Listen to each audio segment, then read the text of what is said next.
Share দিয়ে দিই। দাও, বাংলাদেশের সব জায়গায় দাও। দিচ্ছি আমি।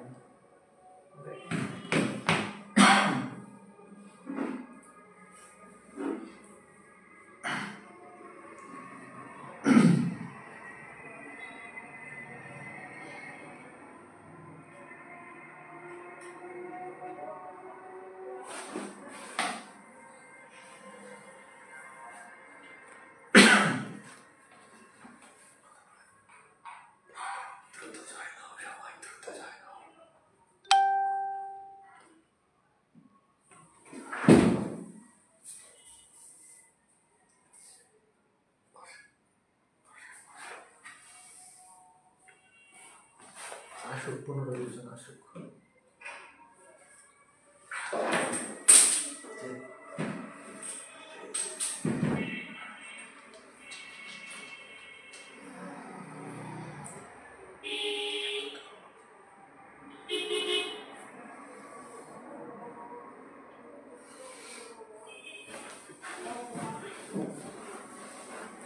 সাজ নাই রাখলেন।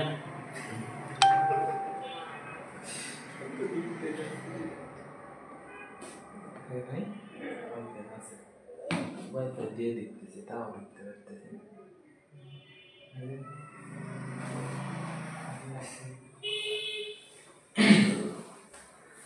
আসসালামু আলাইকুম, আশা করছি সবাই ভালো আছেন। তো আপনারা দ্রুত জয়েন করেন। আজকের ক্লাস হচ্ছে জয়েন করেন, কমেন্ট করেন, শেয়ার করেন, দ্রুত ছড়িয়ে দেন। আজকের ক্লাসটা হবে সাধারণ বিজ্ঞান, যারা ডিপ্লোমা মিডওয়াইফারি তাদের জন্য লেকচার 3, আর যারা বিএসসি তে এক্সাম দিবেন তাদের বায়োলজি লেকচার 8। একসঙ্গে বিএসসি ডিপ্লোমা দুজনেই ক্লাস করতে পারবেন। এবং যে কোনো টপিকে প্রবলেম হলে অবশ্যই জানাবেন, আর কি কমেন্ট করবেন এবং বেশি বেশি শেয়ার করে দেন। আরেকটা বিষয় হচ্ছে জয়েন দেন, খুব শীঘ্রই জয়েন দেন, ক্লাসটি খুব শীঘ্রই শুরু করব আর কি।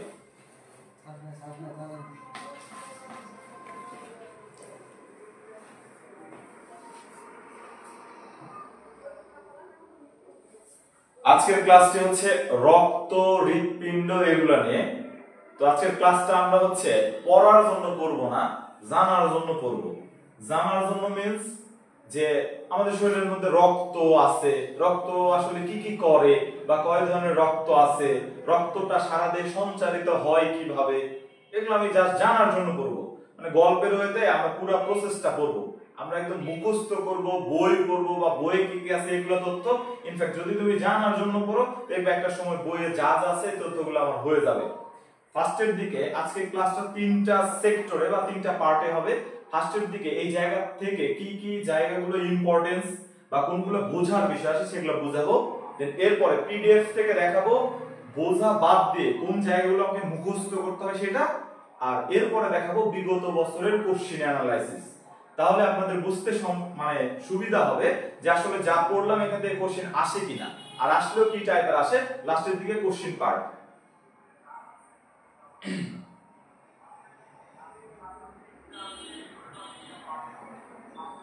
ফার্স্টে আসি রক্ত নিয়ে।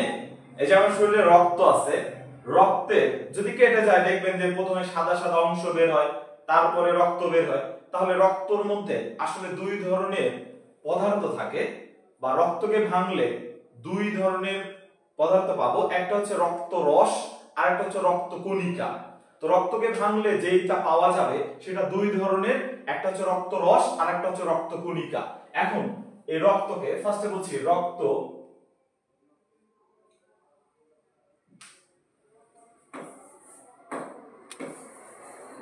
রক্ত বললাম রক্তটাকে ভাঙলে দুইটা দ্রব্য পাবো। একটা হচ্ছে রক্ত রস,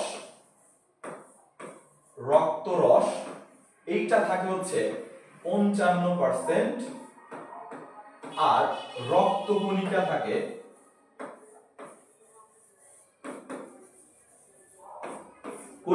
হচ্ছে 45%। তাহলে রক্তকে ভাঙলে দুইটা বিষয় পাচ্ছি, অর্থাৎ রক্ত আমি নিলাম, যদি সেন্ট্রিফিউগাল একটা যন্ত্র আছে সেটাতে দেই, দুইটা অংশে ভাগ হবে, একটা হচ্ছে রক্ত রস আর একটা হচ্ছে রক্ত কণিকা।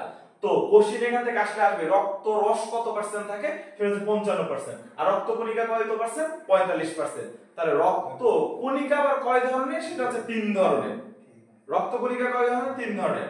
একটা হচ্ছে লোহিত রক্ত কণিকা, শ্বেত রক্ত কণিকা আর অনুচক্রিকা। তাহলে রক্তরস তো গেলই, কিন্তু এই রক্ত কণিকা আবার আমরা বলছি 3 ধরনের।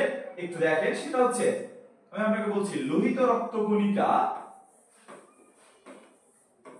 লোহিত রক্ত কণিকা কণিকা বা এটাকে বলা হয় রেড ব্লাড সেল বা আরবিসি। এরপরে হচ্ছে শ্বেত রক্ত কণিকা,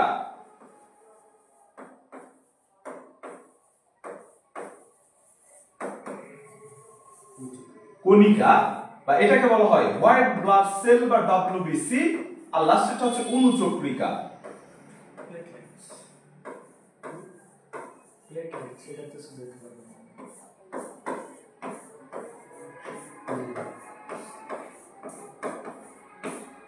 প্লেটলেটস, এখন আপনাদের ম্যাক্সিমাম টাইমে যে কোশ্চেনটা আসতে পারে এখান থেকে, সেটা হচ্ছে রক্ত কণিকা 9 কোনটি। এখন খেয়াল করেন, যেহেতু অপশন আছে 3টি, তাহলে তিনটা অপশনে দিবে আর 9 10 দ্বারা কোশ্চেন দিবে, বলবে রক্ত কণিকা 9 নিচের কোনটি। তাহলে রক্ত থেকে ফার্স্ট আমরা কি জানলাম, রক্তকে দুইটা অংশে ভাগ করা যায়, একটা রক্তরস আর একটা রক্ত কণিকা। রক্তরস কয় পার্সেন্ট থাকে, 55%। রক্ত কণিকা কয় পার্সেন্ট, 45%। এর মধ্যে রক্ত কণিকা কয় ধরনের, 3 ধরনের, লোহিত রক্ত কণিকা, শ্বেত রক্ত কণিকা, অনুচক্রিকা। এই লোহিত রক্ত কণিকা এই 45% এর মধ্যে 44%ই থাকে হচ্ছে লোহিত রক্ত কণিকা। এই লোহিত রক্ত কণিকা লাল দেখায় বিধায় আমাদের রক্তটাও লাল দেখায়। এখন লোহিত রক্ত কণিকা কেন লাল দেখায়, এটার কারণ হচ্ছে লোহিত রক্ত কণিকার মধ্যে থাকে হিমোগ্লোবিন। আরেকবার রিপিট করছি, লোহিত রক্ত কণিকা হিমোগ্লোবিন থাকার কারণে লাল দেখায়। লোহিত রক্ত কণিকা যেহেতু কণিকাগুলোর মধ্যে সবচেয়ে বেশি থাকে 44%, তাহলে যেহেতু লোহিত রক্ত কণিকা লাল দেখাবে, তাই এই কারণে রক্তটাও হচ্ছে লাল দেখায়। তাহলে লোহিত রক্ত কণিকা লাল দেখায় কেন, কারণ লোহিত রক্ত কণিকার মধ্যে থাকে হচ্ছে হিমোগ্লোবিন।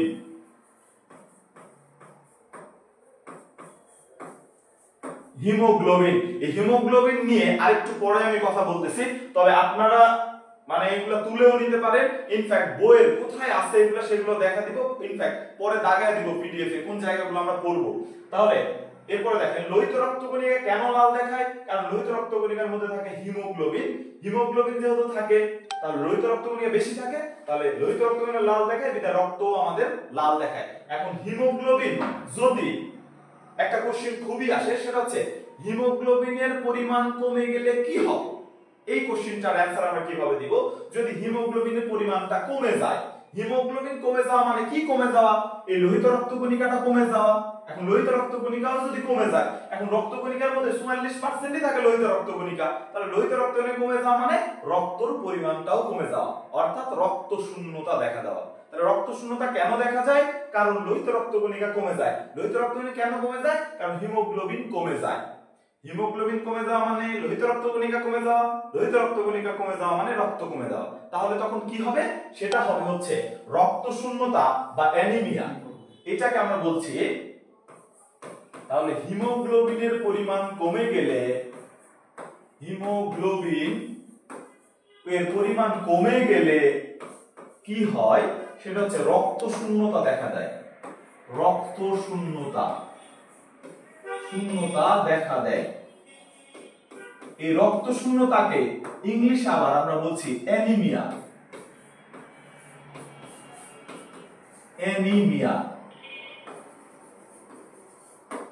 তো রক্ত শূন্যতা বা অ্যানিমিয়া দেখা যায় কারণ হিমোগ্লোবিনের পরিমাণ কমে যায় বা লোহিত রক্ত কণিকার পরিমাণ কমে যায়। আরেকবার আমি রিপিট করছি এটাকে, রক্ত কণিকা 3 ধরনের, লোহিত, শ্বেত, অনুচক্রিকা। এদের এখান থেকে আমাদের কাজ পড়তে হবে, কোন রক্ত কণিকার কাজ কিরকম। আর কিছু বেসিক কোশ্চেন আছে সংখ্যা ভিত্তিক তথ্য, সেই বেসিক কোশ্চেনগুলো হচ্ছে তোমার দৈহিক ওজনে কত পার্সেন্ট রক্ত থাকে, দৈহিক ওজনে 8% রক্ত থাকে, বা রক্তের পিএইচ এর মান কত, 7.35 থেকে মানে 7.35 থেকে 7.45। এই তথ্যগুলো যেহেতু মুখস্থ বেস, বোঝার কিছু নাই, তাই এই তথ্যগুলো আমি পিডিএফ এ আপনাকে দাগায় দেব। কিন্তু এখান থেকে পড়তে হবে এই 3টা রক্তকণিকার কাজ। 3টা রক্তকণিকার কাজ কি টাইপের একটু খেয়াল করুন। ফার্স্টে লোহিত রক্তকণিকার কাজ। লোহিত রক্তকণিকার কাজ হচ্ছে, লোহিত রক্তকণিকা বা এটাকে আমরা বলছিলাম আরবিসি, এই লোহিত রক্তকণিকার কাজ, লোহিত রক্তকণিকা কত পার্সেন্ট থাকে একটু কমেন্ট করে জানান তো, লোহিত রক্তকণিকা থাকে কত পার্সেন্ট? লোহিত রক্তকণিকা কত পার্সেন্ট থাকে?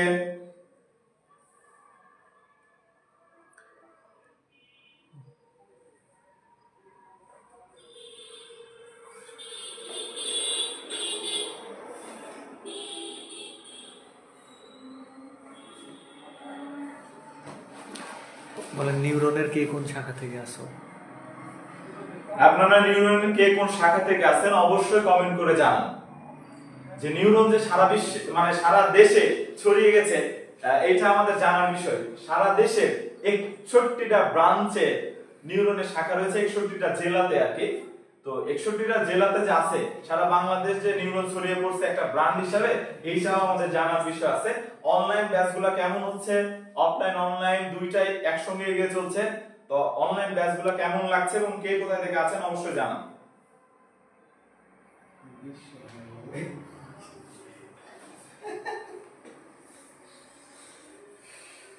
কমেন্ট করতে স্যার আপনি গান শুনতেছেন। কমেন্ট লাগবে, হ্যাঁ একবারে 500 একটা করে কথা বলবে না, ওরকম কমেন্ট করবে।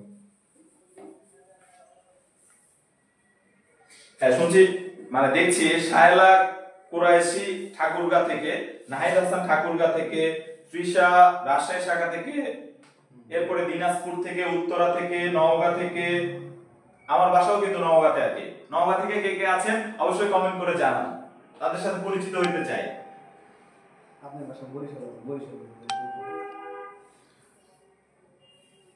সবার সাথেই পরিচিত হইতে চাই, কিন্তু যারা নওগাঁ, ঠাকুরগাঁ, রাজশাহী, ইনফ্যাক্ট রাজশাহী বিভাগের আছেন তারা বেশি বেশি কমেন্ট করেন।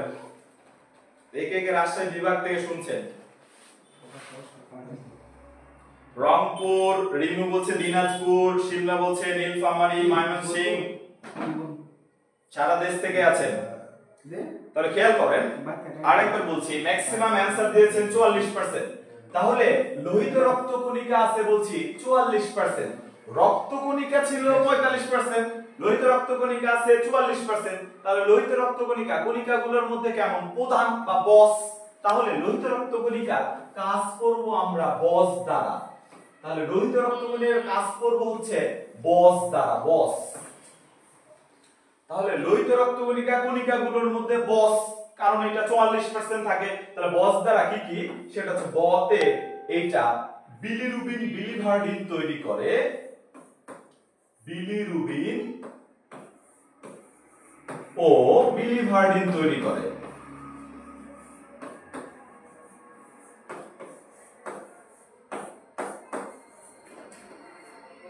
বিলিভার্ডিন তৈরি করে, এরপরে ব দ্বারা এগুলা বাফার রূপে কাজ করে।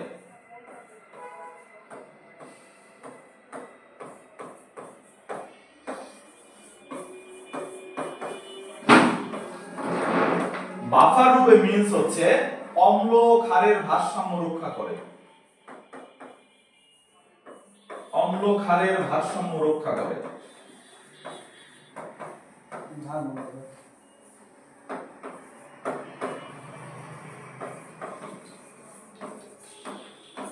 রক্ষা করে।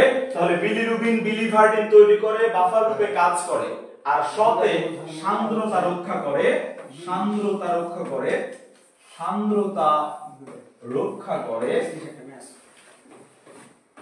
রক্ষা করে। এই বডি আরেকটা আছে, সেটা হচ্ছে ব্লাড গ্রুপিং এর জন্য দায়ী। অর্থাৎ ব্লাড গ্রুপিং যে আছে আমাদের, ব্লাড গ্রুপ 4 ধরনের, এই ব্লাড গ্রুপিং এর জন্য দায়ী হচ্ছে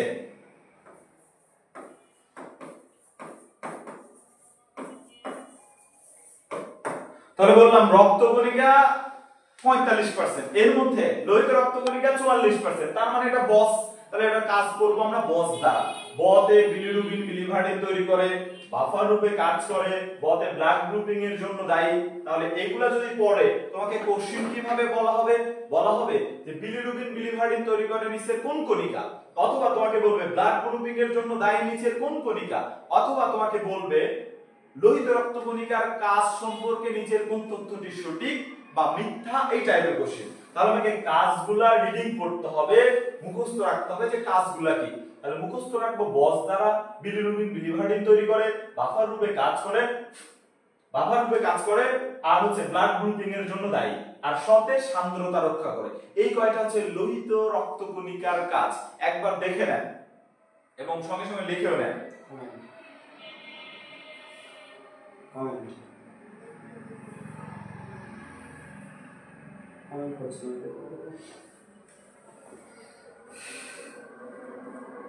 এই ক্লাসটা আপনারা সবাইকে মেনশন করে দেন, আমরা সবাই একসঙ্গে শিখবো মিন্স জানবো যে রক্তের আসলে কাজটা কি, রক্ত আসলে আমাদের দেহের কাজ করে কিভাবে, সারা দেহে সঞ্চারিত হয় কিভাবে, এটা আমার আসলে জানার বিষয়।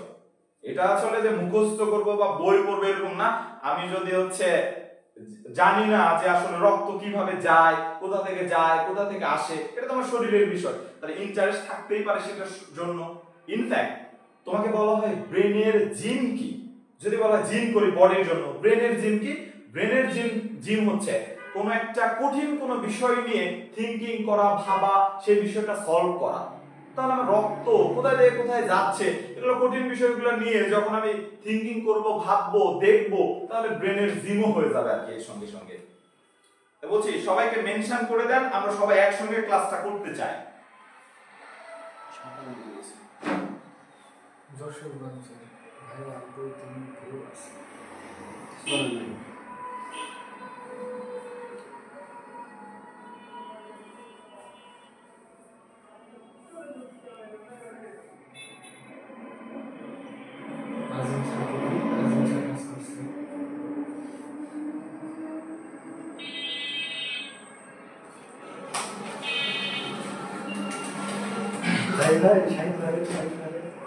শাহিন ভাই কিছু বলবো না, তারা কিছু বলবো না।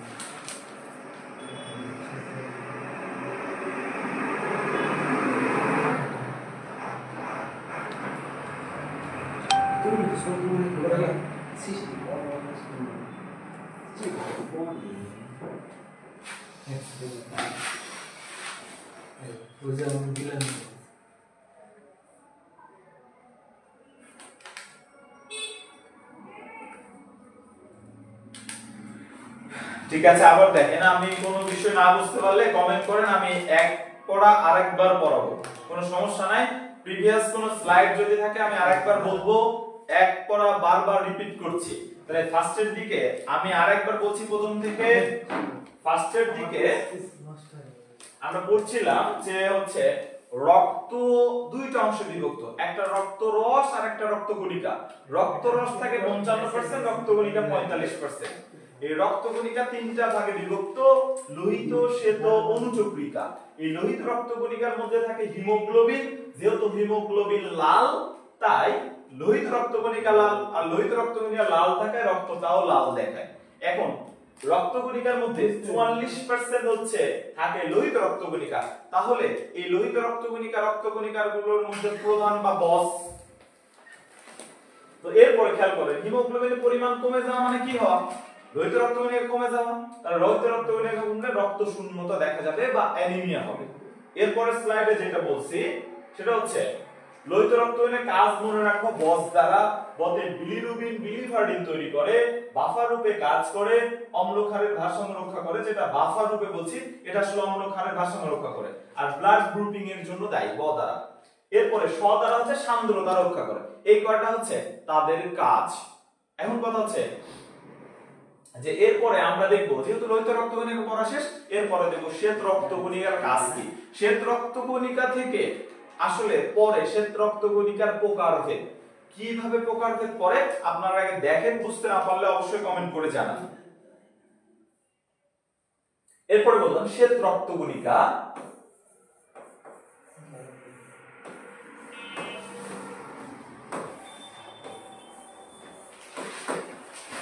এই শ্বেত রক্তকণিকাকে আমরা আবার ভাগ করছি দুইটা ভাগে, একটা হচ্ছে দানাদার আর একটা হচ্ছে অদানাদার।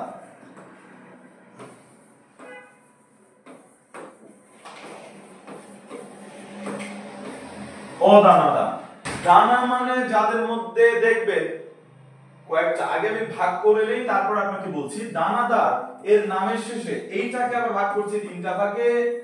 একটা হচ্ছে বেসোফিল,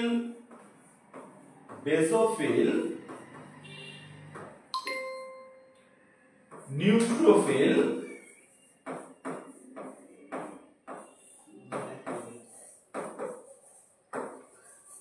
আর ইউসিনোফিল।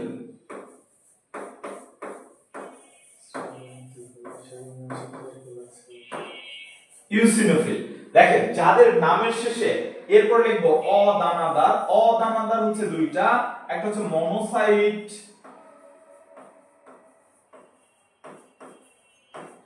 আর একটা হচ্ছে লিম্ফোসাইট।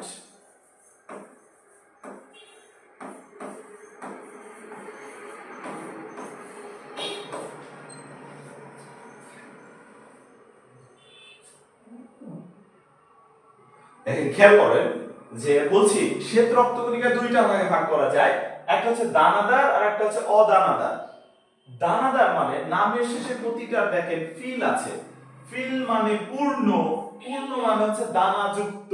যাদের নামের শেষে ফিল আছে তারা দানাদার, যাদের নামের শেষে ফিল নাই, দেখেন মনোসাইট আর লিম্ফোসাইট কোনো ফিল নাই, তাহলে সেগুলো হবে অদানাদার, মানে সেগুলোতে দানা নাই। তাহলে কোষিন এখান থেকে কিভাবে আসবে?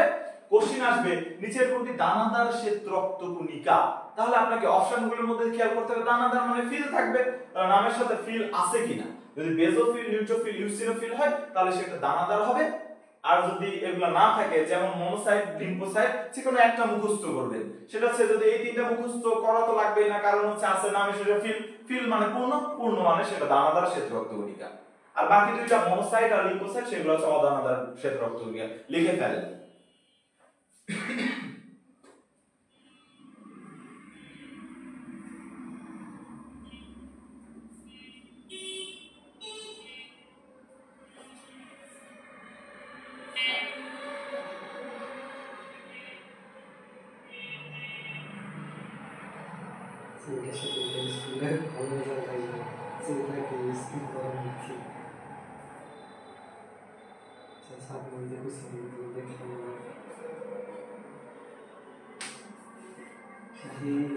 ভিডিও কল দিয়ে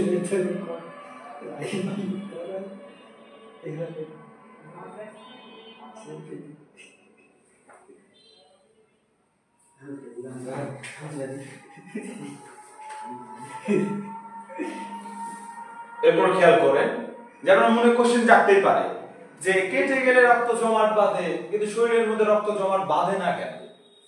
না বাঁধার একটা কারণ হচ্ছে পদার্থ তার নাম, এমন কোন পদার্থ শরীরের মধ্যে থাকে যার কারণে শরীরের মধ্যে রক্ত জমাট বাঁধে না, সেটা হচ্ছে হেপারিন। হেপারিন নামক এক ধরনের পদার্থ যার কারণে শরীরে রক্ত জমাট বাঁধে না। যখন আমাদের শরীর কেটে যায় তখন বাইরে আসলে কিন্তু রক্ত জমাট বাঁধে, কারণ কি তখন হেপারিনটা অকেজ হয়ে যায়। তাহলে শরীরের মধ্যে রক্ত জমাট বাঁধে না কেন বা কোন কারণে বাঁধে না, সেটা হচ্ছে হেপারিন থাকার কারণে। এই হেপারিনটা ক্ষরণ হয়ে হচ্ছে বেসোফিল থেকে। বেসোফিল থেকে হেপারিন খরিত হয়। হেপারিন, হেপারিন এক ধরনের পদার্থ যার কারণে রক্ত জমাট বাঁধতে পারে না, রক্ত জমাট বাঁধে না।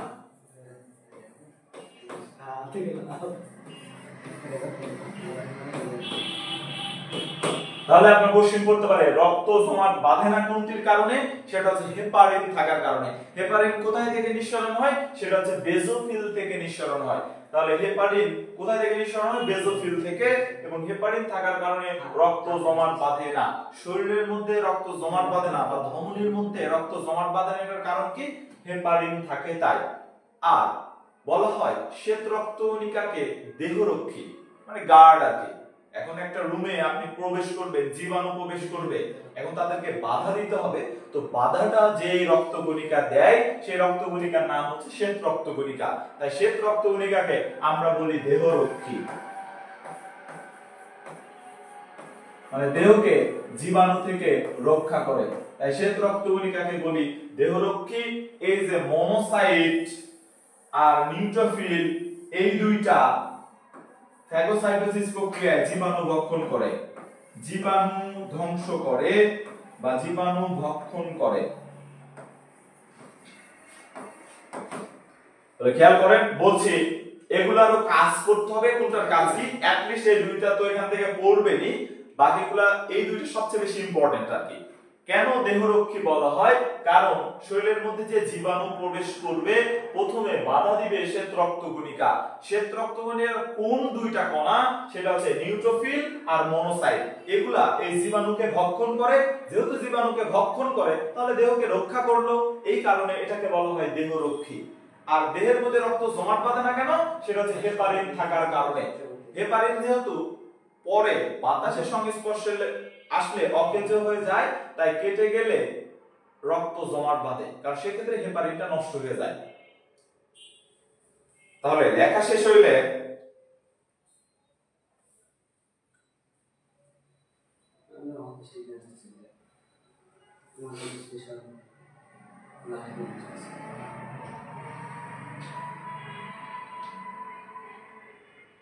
এইবার একটা কোশ্চেনের অ্যানসার দিবেন কমেন্ট করে যে নিচের কোনটি, এখান থেকে যে কোশ্চেন, দানাদার শ্বেত রক্তকণিকা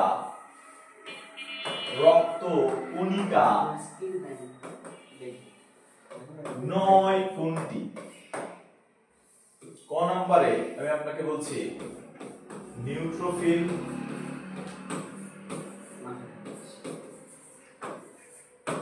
খ নম্বরে মনোসাইট,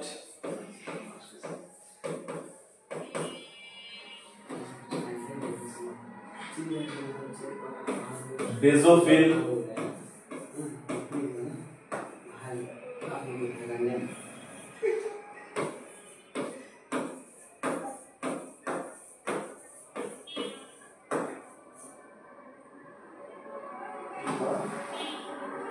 ইউসিনোফিল। কমেন্ট করে জানান যে এটার অ্যানসারটা কি হবে। এই আমার কেউ দেখতে না, বাদ দেয় কথা বলি।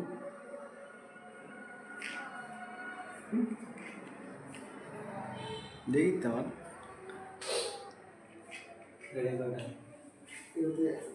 না আসছে 46 এখন বলতে গেছি শ্যাম ভাই আমাদের কেউ বাদ তুলো না আছে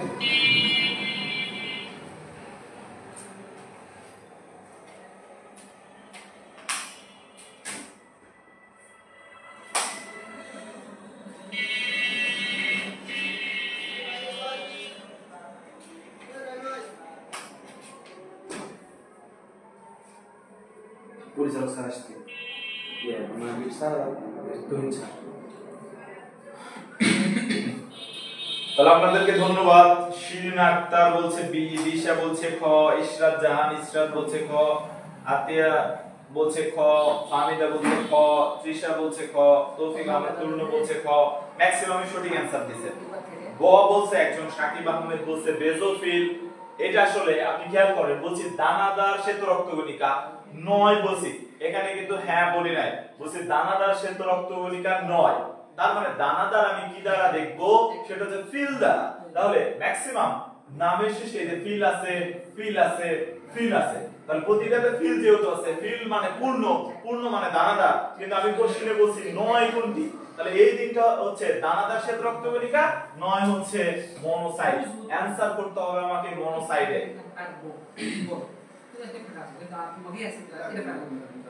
আপনাদের সবাইকে ধন্যবাদ। এরপরে এগুলোর কাজ করতে হবে।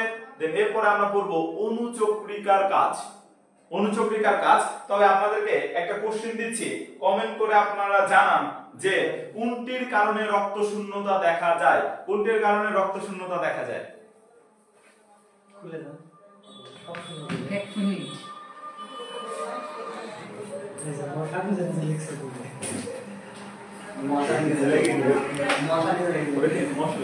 চারটের সময় হলে কি একটা ক্লাস নিতে হবে?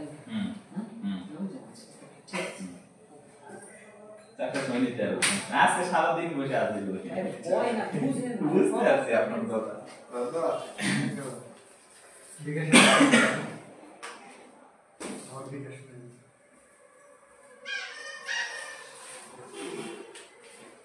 পরিচালক করার জন্য বলে দিচ্ছেন কর্মচারী মতো কাজ করছি যদি সাইন দিয়ে দিল এখন তো পরীক্ষা আছে আচ্ছা কোথায় গেছি টাকা আচ্ছা কোথায় গেছি শুরু গেছিল আমি কাছে কথা বলতে যাই না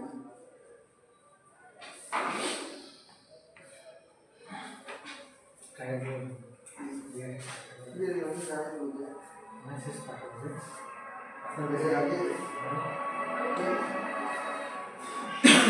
আপনাদেরকে অসংখ্য ধন্যবাদ। বলছেন হালিমা, বলছেন আরবিসি, সুইটে বলছেন হিমোগ্লোবিন, আমির হামজা হিমোগ্লোবিন, নুসরাত জাহান রুহি হিমোগ্লোবিন। সকলে অ্যান্সারিং ঠিক আছে।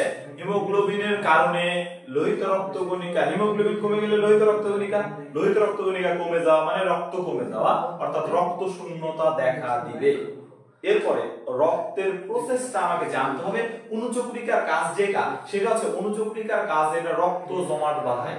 অনুচক্রিকার কাজ হচ্ছে রক্ত জমাট বাঁধানো। তাহলে আসেন পড়ালেখা বাদ, এতক্ষণ আমরা কি শিখলাম বা কি জানলাম সেটা আরেকবার রিপিট করছি। ফার্স্টে বলেন তো, জানলাম রক্তের কয়টা অংশ থাকে, কমেন্ট করে জানান তো রক্তের কয়টা অংশ থাকে এবং কোনটা কত পার্সেন্ট, এটা জানাবেন। রক্তের কয়টা অংশ, কোনটা কত পার্সেন্ট থাকে, রক্তের কয়টা অংশ, কোনটা কত পার্সেন্ট থাকে জানান।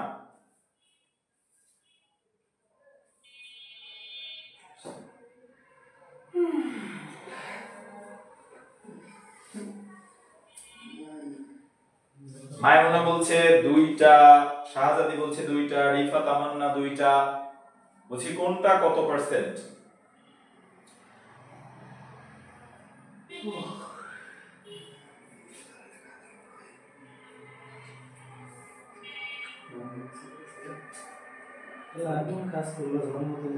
হ্যাঁ, সবাই সঠিক অ্যানসার দিয়েছেন, সবাইকে ধন্যবাদ। রক্তের 2টা অংশ, তাহলে ফার্স্টে পড়ছে রক্তকে ভাঙলে 2টা অংশ পাবো, সেটা হচ্ছে একটা রক্তরস আর একটা রক্তকণিকা, একটা 55% আর একটা 45%। এরপরে সেই রক্তকণিকা আবার 3টা ভাগে ভাগ করা যায়, লোহিত, শ্বেত, অনুচক্রিকা। এদের আবার আমরা কাজ করছি, লোহিত রক্তকণিকার কাজ করছি বস দ্বারা, আর এরপরে শ্বেত রক্তকণিকার প্রকারভেদ করছি, কাজ দু একটা দেখছি, অনুচক্রিকার কাজ দেখছি। এরপরে আমরা বলবো এই রক্তটা যে পুরো শরীরে যায়, যায়টা কার মাধ্যমে? এই রক্তটা যায় হচ্ছে হৃৎপিণ্ডের মাধ্যমে। মানুষের হৃৎপিণ্ডের হচ্ছে 4টা প্রকোষ্ঠ এবং হৃৎপিণ্ডকে আবরণ, মানে আমাদের যে আবরণটা আছে, আবরণ কি আছে? চামড়া বা ত্বক। তাহলে হৃৎপিণ্ডেরও কোনো একটা আবরণ থাকা লাগবে। হৃৎপিণ্ডের আবরণটার নাম হচ্ছে পেরিকার্ডিয়াম। হৃৎপিণ্ডের আবরণের নাম হচ্ছে পেরিকার্ডিয়াম। হৃৎপিণ্ড আমরা এবার করব হচ্ছে হৃৎপিণ্ড, হৃৎপিণ্ড, হৃৎপিণ্ড, হৃৎপিণ্ড পড়বো। হৃৎপিণ্ডের আবরণের নাম, আমি বলছি হৃৎপিণ্ডের আবরণের নাম হচ্ছে, হৃৎপিণ্ডের আবরণ হচ্ছে পেরিকার্ডিয়াম। পেরিকার্ডিয়াম, হৃৎপিণ্ডের আবরণ হচ্ছে পেরিকার্ডিয়াম। এই হৃৎপিণ্ড হচ্ছে 4 প্রকোষ্ঠ বিশিষ্ট। হৃৎপিণ্ডকে বলছি 4 প্রকোষ্ঠ বিশিষ্ট। সাপোজ আমি একটা হৃৎপিণ্ড রাখলাম,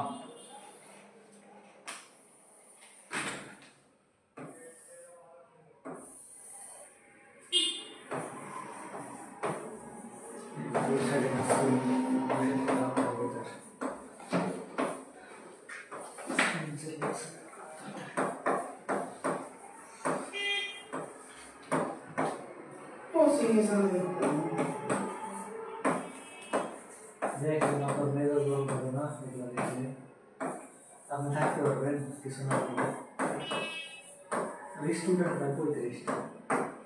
খেয়াল করবেন, বলছে হৃৎপিণ্ডের আবরণ পেরিকার্ডিয়াম। হৃৎপিণ্ডের প্রকোষ্ঠ হচ্ছে 4 ধরনের। তার 4টা কি কি প্রকোষ্ঠ? একটা হচ্ছে বাম অলিন্দ বাম নিলয়, ডান অলিন্দ ডান নিলয়। তাহলে কোশ্চেন যদি আসে হৃৎপিণ্ডের কয়টা প্রকোষ্ঠ, তাহলে হৃৎপিণ্ডের 4টা প্রকোষ্ঠ। এখন পুরো দেহ থেকে হৃৎপিণ্ড কিভাবে সঞ্চারিত হচ্ছে সেই প্রসেসটা করব, কিভাবে কোশ্চেন আসে সেটাও বলতেছি। এরপরে ব্লাড গ্রুপিংটা বলে আজকের ক্লাসটা শেষ হবে। এরপরে পিডিএফ দেখাবো আর কোশ্চেন সলভ করাবো। খেয়াল করুন, হৃৎপিণ্ডটা পুরো রক্ত সঞ্চালন প্রসেসটা আগে দেখাবো, তারপরে আরেকবার বলবো। না বুঝতে পারলে অবশ্যই কমেন্ট করে কোশ্চেন জানাবেন। মনে করেন যে এইটা হচ্ছে ফুসফুস, ফুসফুস, আর ধরলাম এইটা হচ্ছে পুরা দেহ। দেহে যত ধমনী আছে সব ধমনীগুলা অক্সিজেন সমৃদ্ধ রক্ত বহন করে। আর দেহের যত শিরা আছে সেগুলা কার্বন ডাই অক্সাইড সমৃদ্ধ রক্ত বহন করে। আরেকবার রিপিট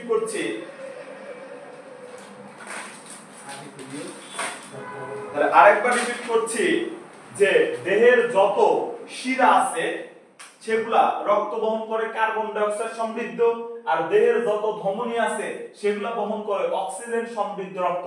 এটা হচ্ছে কার্বন ডাই অক্সাইড, এটা হচ্ছে অক্সিজেন সমৃদ্ধ রক্ত। এখন কথা হচ্ছে যে ব্যতিক্রম কি? ব্যতিক্রম হচ্ছে পালমোনারি ধমনী আর পালমোনারি শিরা। আমি বললাম ব্যতিক্রম হচ্ছে পালমোনারি ধমনী,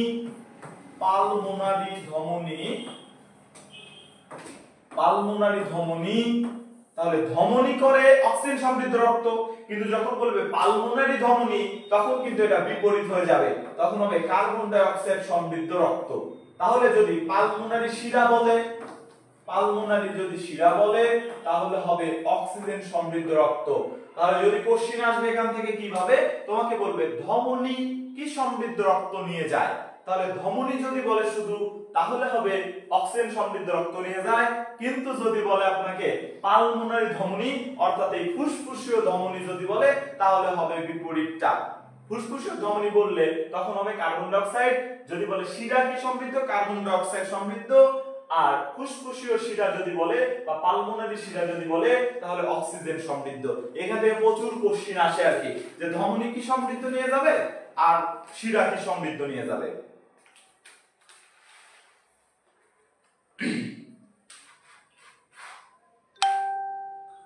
আরেকবার বলছি, খেয়াল করেন, দেহের মধ্যে শিরা আর ধমনী আছে। এই শিরা আর ধমনীগুলা, ধমনী নিয়ে যাবে অক্সিজেন সমৃদ্ধ রক্ত আর শিরা নিয়ে যাবে কার্বন ডাই অক্সাইড সমৃদ্ধ রক্ত। শুধু ব্যতিক্রম কোন জায়গায়, ফুসফুসীয় বা পালমোনারি ধমনী বললে কার্বন ডাই অক্সাইড, পালমোনারি শিরা বললে অক্সিজেন সমৃদ্ধ রক্ত। তাহলে দেখেন পরিবহনটা, রক্তটা হৃৎপিণ্ডের মাধ্যমে কিভাবে পরিবহন হয় এইটা এখন দেখাবো। ফুসফুস থেকে আমরা যখন প্রশ্বাস নেই তখন ফুসফুসের মধ্যে অক্সিজেনটা প্রবেশ করে, যখন প্রশ্বাস নিব তখন ফুসফুসের মধ্যে অক্সিজেন প্রবেশ করবে। এই অক্সিজেন ফুসফুস থেকে প্রথমে বাম অলিন্দতে আসবে, বাম অলিন্দতে আসবে তাহলে কি আসতেছে, অক্সিজেন আসতেছে। তাহলে কার মাধ্যমে আসবে, সেটা হচ্ছে এই যে দেখেন পালমোনারি শিরার মধ্য দিয়ে অক্সিজেন আসবে। তাহলে পালমোনারি আর শিরার মধ্য দিয়ে, তাহলে ফুসফুস থেকে অক্সিজেন সমৃদ্ধ রক্ত পালমোনারি শিরা দিয়ে বাম অলিন্দে আসলো। দেন এরপরে বাম অলিন্দ থেকে বাম নীলের রক্তটা আসে, সে অক্সিজেন সমৃদ্ধ রক্ত। দেন সেই অক্সিজেন সমৃদ্ধ রক্ত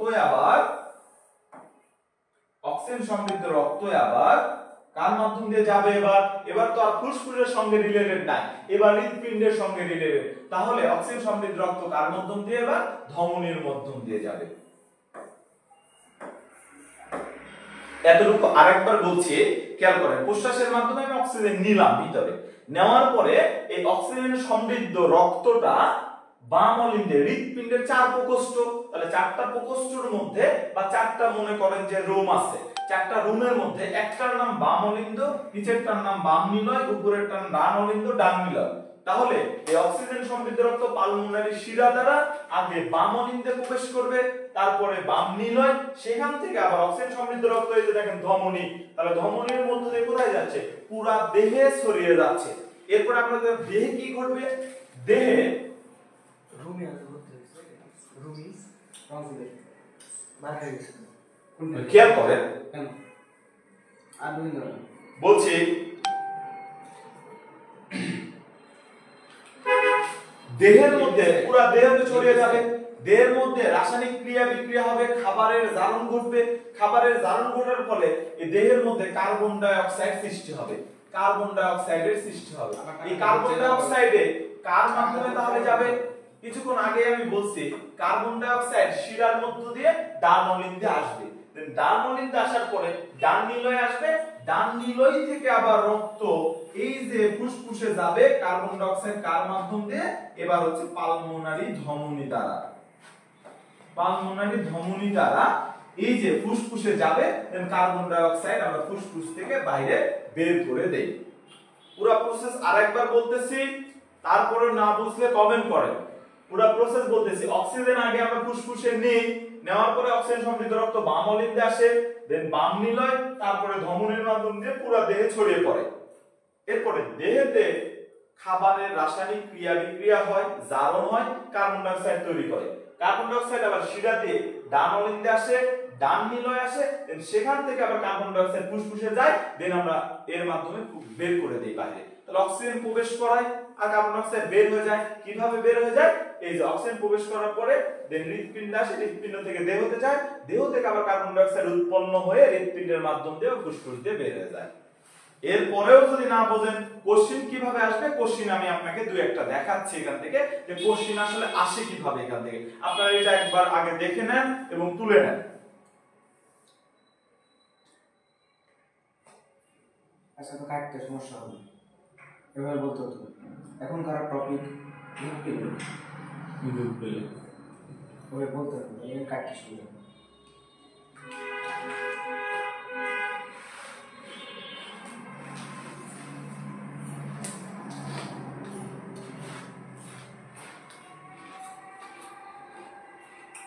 আরেকটু আপনার দেখা যাচ্ছে, আমার দেখা যাচ্ছে।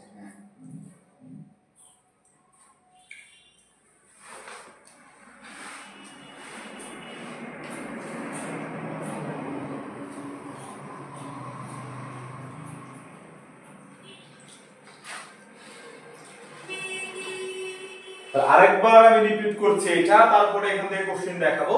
সেটা হচ্ছে হৃৎপিণ্ডের আবরণের নাম যদি চাই, হৃৎপিণ্ডের আবরণের নাম হচ্ছে পেরিকার্ডিয়াম। আর হৃৎপিণ্ড এই যে চারটা প্রকোষ্ঠ আছে, কিভাবে পুরা দেহে রক্তটা সঞ্চারিত হয়, রক্তটা যায়, এইটার যদি প্রসেস কখনো বলে বা কোশ্চেন কি টাইপের হবে একটু পরে বলছি, কিন্তু প্রসেসটা আগে জেনে নেই। আমরা প্রশ্বাসের মাধ্যমে ভিতরে অক্সিজেন নিলাম, অক্সিজেনটা ফার্স্টে ফুসফুসে গেল, দেন ফুসফুস থেকে পালমোনারি শিরার মাধ্যম দিয়ে অক্সিজেনটা বাম অলিন্দে আসে, বাম অলিন্দ থেকে বাম নিলয়, এই বাম নিলয় থেকে ধমনীর মধ্য দিয়ে পুরা দেহে ছড়িয়ে যায়, আমাদের পুরা দেহে ছড়িয়ে যাবে। এরপরে খাদ্যের জারণ হবে, হওয়ার পরে দেহের মধ্যে কার্বন ডাই অক্সাইড সৃষ্টি হবে, দেন এই কার্বন ডাই অক্সাইডটা আবার শিরার মাধ্যমে ডান অলিন্দে আসবে, ডান নিলয় আসবে, দেন তারপরে ডান নিলয় থেকে পালমোনারি ধমনী দিয়ে ফুসফুসে আবার ফেরত যায়, সেখান থেকে আমরা ফুসফুস থেকে রিলিজ করে দেই কার্বন ডাই অক্সাইডটা। এখান থেকে যে কোশ্চেন আপনাকে বলবে যে ফুসফুস থেকে কার্বন অক্সিজেন সমৃদ্ধ রক্ত বাম অলিন্দে আসে কিসের মাধ্যমে, কোশ্চেন থাকবে এই জায়গাতে হোয়াট। তাহলে কিসের মাধ্যমে আসবে? পালমোনারি শিরা দিয়ে। আমরা জানি কি ধমনীর মধ্য দিয়ে অক্সিজেন, শুধু ব্যতিক্রম কি পালমোনারি শিরা আর পালমোনারি ধমনী। ধমনী বললে অক্সিজেন, পালমোনারি ধমনী বললে কার্বন ডাই অক্সাইড, শিরা বললে কার্বন ডাই অক্সাইড, পালমোনারি শিরা বললে অক্সিজেন। তাহলে পালমোনারি শিরাতে কি আসতেছে? অক্সিজেন আসতেছে। আপনাকে কোশ্চেন করবে যে বাম নিলয় থেকে দেহতে রক্ত যায় কিসের মাধ্যমে, সেটা হচ্ছে ধমনীর মাধ্যম দিয়ে। এরপরে যদি বলে যে ডান, তো আপনাকে বলছে যে ফুসফুসে কার্বন ডাই অক্সাইড আসে হৃৎপিণ্ডের কোন প্রকোষ্ঠ থেকে, তাহলে হৃৎপিণ্ডের ডান নিলয় থেকে ফুসফুসে কার্বন ডাই অক্সাইড আসে হচ্ছে হৃৎপিণ্ডের ডান নিলয় থেকে।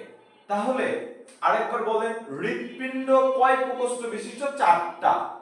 এরপরে সহজ কোশ্চেন যদি খুবই আসে তাহলে আপনাকে বলতে পারে হৃৎপিণ্ডের প্রকোষ্ঠ 9 কোনটি, তাহলে এখান থেকে 3টা দিল, একটা প্রশ্ন কোথাও থেকে অ্যাড করে দিয়ে আপনাকে 9 দ্বারা বা সবগুলো দ্বারাও আপনাকে কোশ্চেন করতে পারে।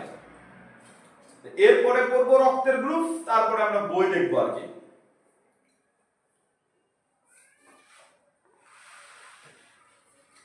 আপনারা জানান রক্তের গ্রুপ কয় প্রকার, কমেন্ট করে জানান রক্তের গ্রুপ কয় প্রকার। এগুলো আমরা নবম দশম শ্রেণী থেকে পড়ে আসতেছি।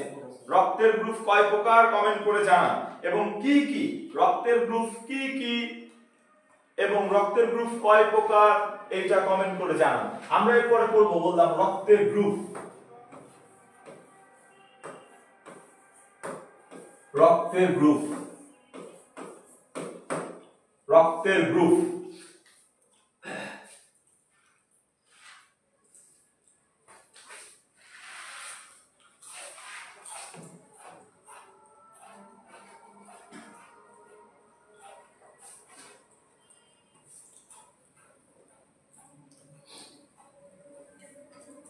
আর কোন সাইড ক্লাস আপনারই তো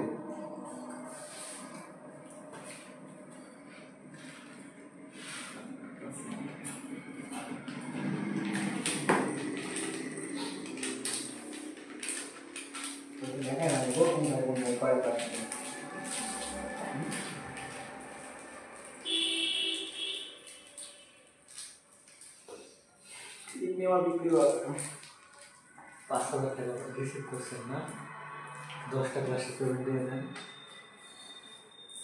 পানি যাবে না এই পেমেন্ট দিয়ে দেবেন পানি আছে নাই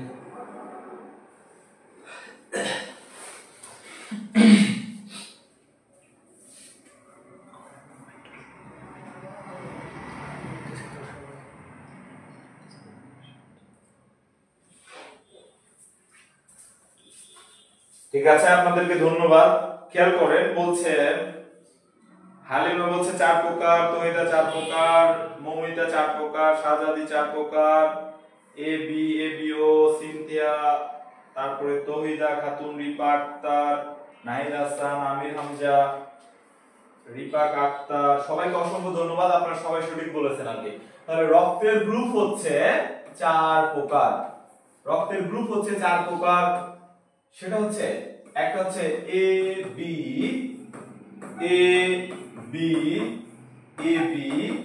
আর হচ্ছে ও।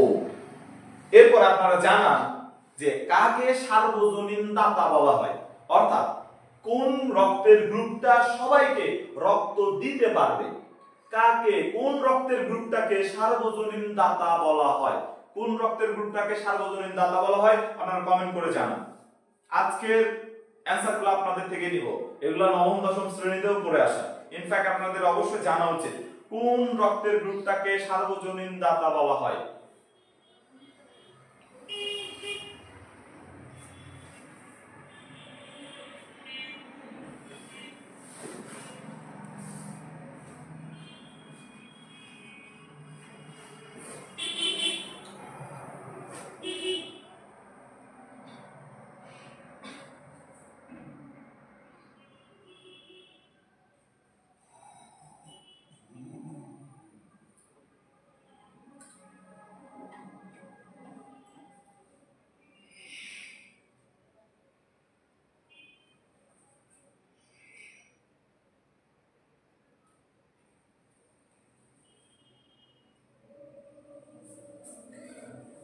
তাহলে সবাইকে ধন্যবাদ। সবাই বলছেন ও গ্রুপ, আসলে ও গ্রুপ, এই ও গ্রুপটাকে আমরা বলছি সার্বজনীন দাতা।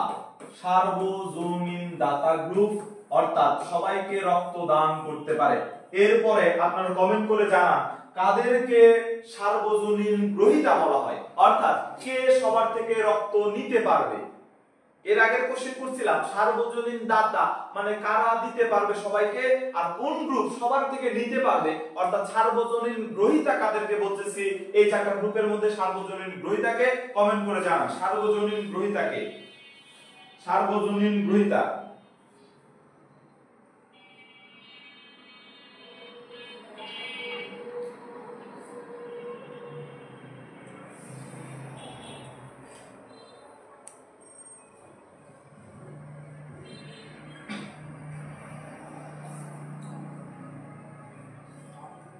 আচ্ছা যাবে আচ্ছা যাবে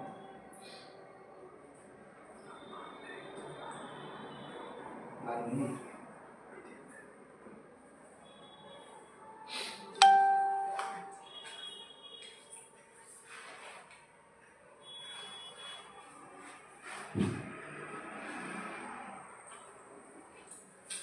ঠিক আছে। বলছে তাবাসসুম বলছে এবি, জুতি খাতুন বলছে এবি, নাহিদা শান্তা বলছে এবি, শিমলা বলছে এবি, সাহেলা বলছে এবি।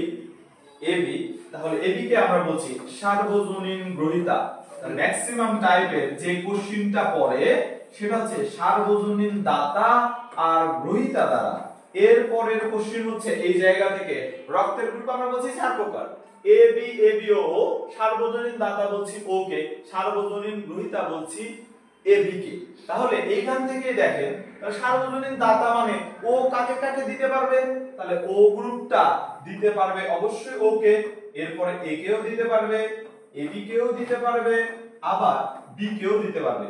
তাহলে যদি বলে ও গ্রুপটা কাকে কাকে দিতে পারবে, সেটা হচ্ছে ও কে দিতে তো অবশ্যই পারবে, এ, এ বি, বি সবাইকে দিতে পারবে। কিন্তু যদি আপনাকে কোশ্চেন করে যে এ গ্রুপটা কাকে দিতে পারবে রক্ত, এ গ্রুপটা দিতে পারবে কাকে, সেটা হচ্ছে এ কে তো দিতে পারবেই, আর কাকে পারবে খেয়াল করেন, আমরা বলছিলাম এ বি হচ্ছে সবার থেকে নিতে পারবে, বি কাকে দিতে পারবে, ও কাকে দিতে পারবে, আর এ বি কাকে দিতে পারবে। আমরা বলছিলাম এ বি সবার থেকে নিতে পারবে, তাহলে চোখ বন্ধ করে একদম সব জায়গাতে আপনি এ বি দিয়ে দিতে পারবেন, কারণ এ বি সবার থেকে যেহেতু নিতে পারবে, এ বি সবার থেকে নিতে পারবে, তাহলে এ কাকে দিতে পারবে, এ বি যেহেতু সবার থেকে নিতে পারবে, তাহলে এ অবশ্যই এ বি কে দিতে পারবে। এ বি এর থেকে নিল, এ বি বি এর থেকে নিল, এ বি ও থেকে নিল, এ বি এ বি থেকে নিল। এরপরে এ আর কাকে দিতে পারবে, অবশ্যই এ কে দিতে পারবে।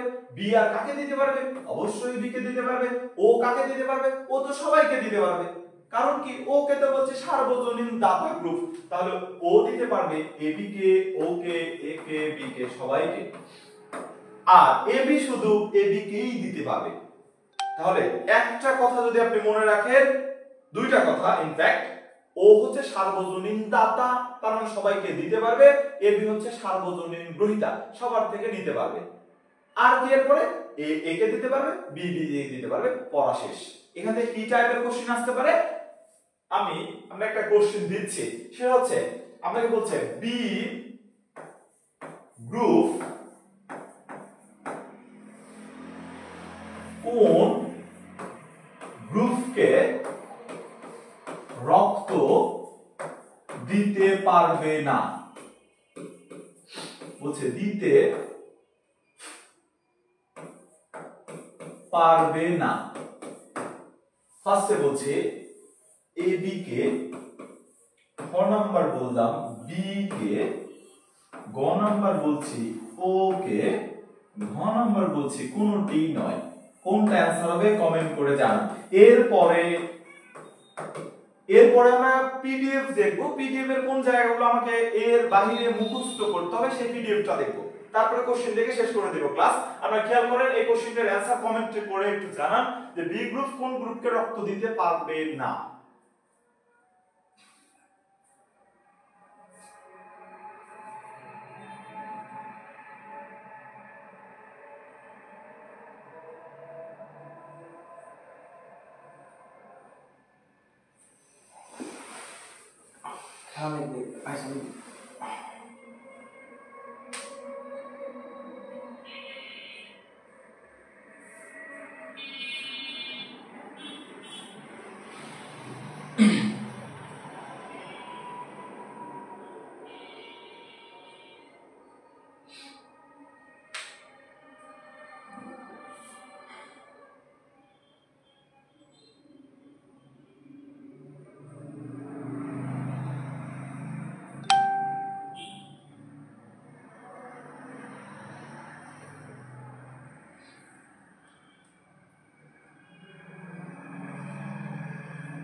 ধন্যবাদ আপনাদেরকে, সবাই পারতেছেন আর কি, এটা দেখে ভালো লাগতেছে যে সবাই পারতেছেন, সবাই বলছেন ও গ্রুপ।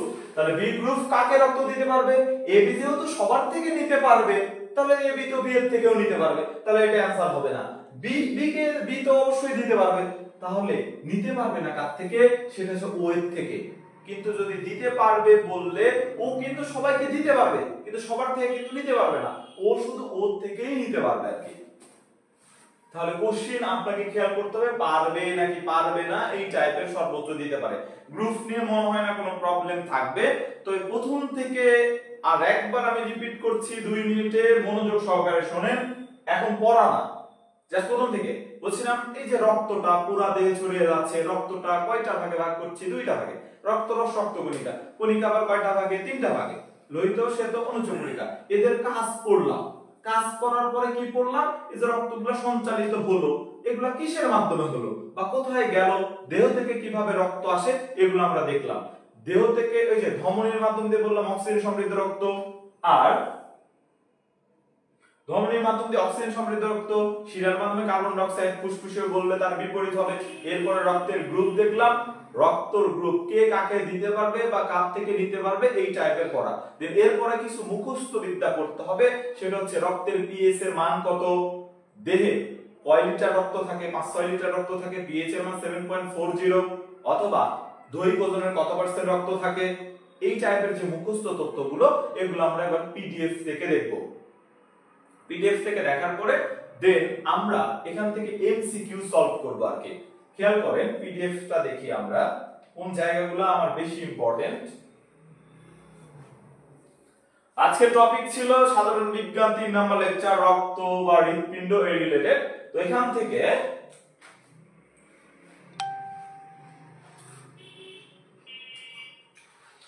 খেয়াল করেন এই যে টপিকটা রক্ত বলছে ঈষৎ ক্ষারধর্মী, রক্তের পিএইচ হচ্ছে 7.35 থেকে 7.45। এই তথ্যটা মুখস্থ করতে হবে।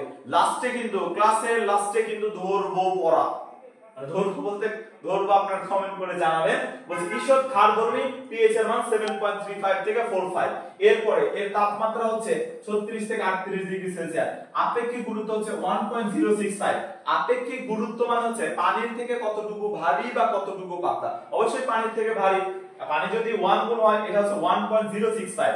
এরপরে দৈহিক ওজনের মানে ওজনের কত পার্সেন্ট রক্ত থাকে সেটা হচ্ছে 8%। কিন্তু কত লিটার স্বাভাবিক বললে 5 থেকে 6 লিটার। তাহলে দৈহিক ওজনের 5 থেকে 6 লিটার রক্ত থাকে, সেটা ওজনের কত পার্সেন্ট? 8%। যাদের 100 কেজি হবে ওজন তারা আরেকটু বেশি হবে, সেক্ষেত্রে 8 লিটার হবে, যেহেতু 8% বলছে। কিন্তু স্বাভাবিকভাবে কয় লিটার থাকে? 5 থেকে 6 লিটার। এরপর রক্ত সংবহন তন্ত্র নিয়ে প্রথম ধারণা দেন কে? William Harvey. এইটা আমরা পড়ছিলাম হচ্ছে একদম 1 নাম্বার স্লাইডে। রক্ত সঞ্চালন বা রক্তের গ্রুপ এগুলো নিয়ে ধারণা দেন কে? রক্ত সংবহন তন্ত্রের ধারণা দেন হচ্ছে উইলিয়াম হার্ভে। এরপরে 100 ml রক্তে কত গ্রাম হিমোগ্লোবিন থাকে সেটা হচ্ছে 16 গ্রাম। এগুলো হচ্ছে সংখ্যা ভিত্তিক তথ্য, এগুলো আপনার ঠাড়া মুখস্থ রাখা লাগবে। ঠাড়া মুখস্থ মিন্স এগুলো যেন একবার দেখলে আপনি পারেন। এখন কোশ্চেন আসবে কি টাইপের আপনাকে একটু বলি। কোশ্চেন আসবে এক্সাম হলে যে 100টা কোশ্চেন থাকে এর মধ্যে দেখবে একদমই ফার্স্ট টাইপের কোশ্চেন আসবে যে ভেরি ইজি। এরপরের কোশ্চেন আসবে দেখবেন যে ইজি। এরপরের টাইপ হচ্ছে একটু টাফ, এরপরের টাইপ একটু ভেরি টাফ। ম্যাক্সিমাম স্টুডেন্ট এই যে ভেরি ইজি টাইপের কোশ্চেন দেখে মনে করে যে নার্সিং একদমই সোজা, নার্সিং এর মধ্যে কিছুই নাই। ইজি টাইপের কোশ্চেন মানে কি? আপনাকে বলবে লবণের সংকেত কি, পানির সংকেত কি, জাতীয় ফুলের নাম কি, জাতীয় পাখির নাম কি। এই 5-7টা কোশ্চেন দেখে সবাই মনে করবে ইস আরেকটু পড়লেই মনে হয় চান্স হইতো। কিন্তু আরেকটু পড়লে আসলে এই যে সামান্য 1-1.5 ঘন্টা 2 ঘন্টা পড়ে আপনার কখনোই চান্স হবে না। কারণ এই ভেরি ইজি কোশ্চেন তো আর 100-র মধ্যে 10টা। এখন 10 পাইলে তো আর চান্স হয় না। আপনাকে অ্যাট লিস্ট চান্স পাওয়ার জন্য যেটা দেখা গেছে 75 থেকে 85 এর মধ্যে আপনার চান্স পাওয়ার রেঞ্জ থাকতে হবে। 75 থেকে 85 এর মধ্যে।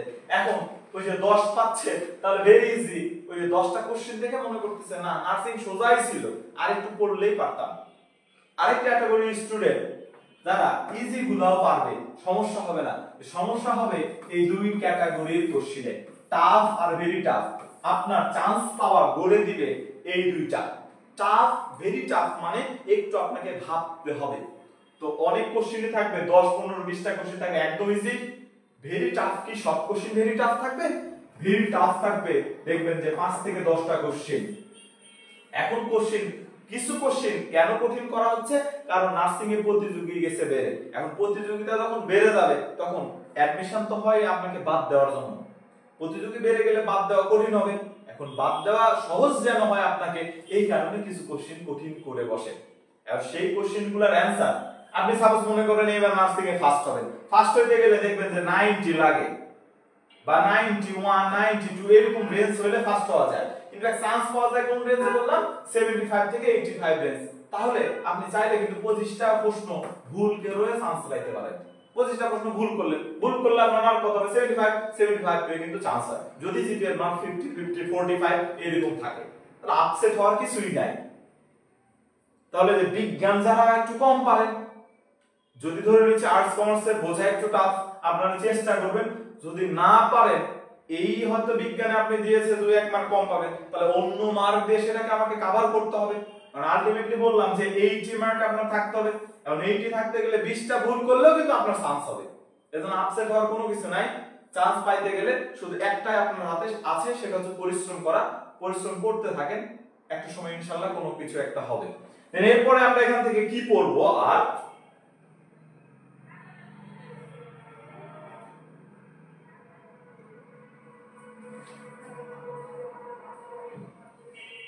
এরপরে যেটা পড়বো সেটা হচ্ছে এই যে হিমোগ্লোবিন লোহিত রক্তকণিকার ভিতরে থাকে,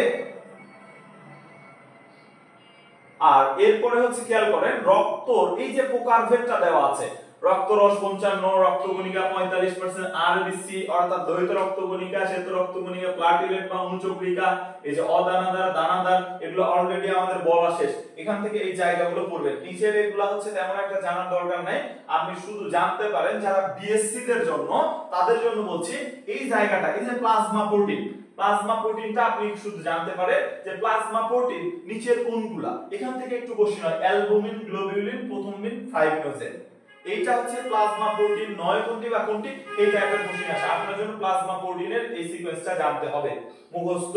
এরপরে খেয়াল করেন আমরা কোন ছকটা দেখব, আমরা বলছিলাম যে লোহিত রক্তকণিকার কাজ করতে হবে। লোহিত রক্তকণিকা এখান থেকে যেটা পড়বেন সবচেয়ে ইম্পর্টেন্ট একটা তথ্য, সেটা হচ্ছে লোহিত রক্তকণিকা কিন্তু নিউক্লিয়াস বিহীন।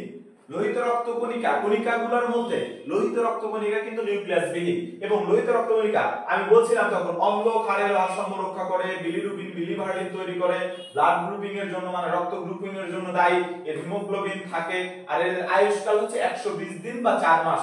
এই কারণে বলা হয় 4 মাস পর পর রক্ত দিতে, কারণ এর আয়ুষ্কাল হচ্ছে 120 দিন বা এটা হচ্ছে 4 মাস। অনেক জায়গায় দেখবেন অপশনে 4 মাস নাই, 3 মাস আছে।